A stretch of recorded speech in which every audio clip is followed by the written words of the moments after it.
دروازہ ہے جو موت کی ہچکی تک کھلا رہتا ہے۔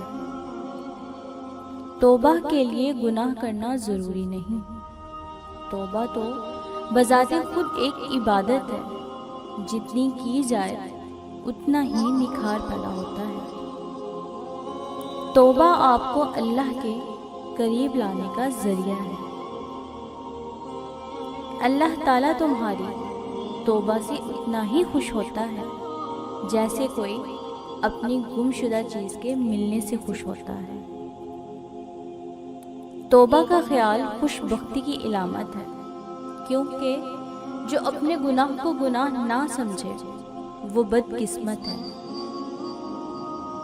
توبہ قبول ہونے کی نشانی یہ ہے کہ اس کے بعد انسان کا دل گناہ سے ہٹ جاتا ہے۔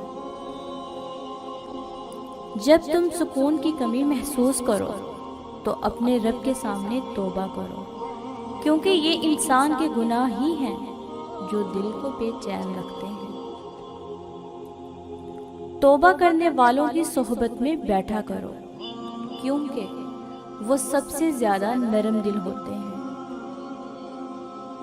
ہر جگہ سب کچھ بند ہو رہا ہے، مگر توبہ کا دروازہ اب بھی کھلا ہے۔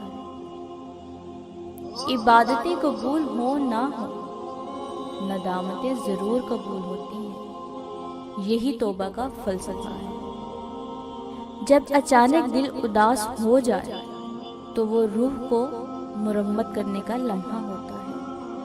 سنا ہے توبہ کرنے سے روح مرمت ہو جاتی ہے۔ گناہوں سے نجات وہی پاتا ہے جو اقرار جرم کر لے، اور ندامت کے لیے توبہ ہی کافی ہے۔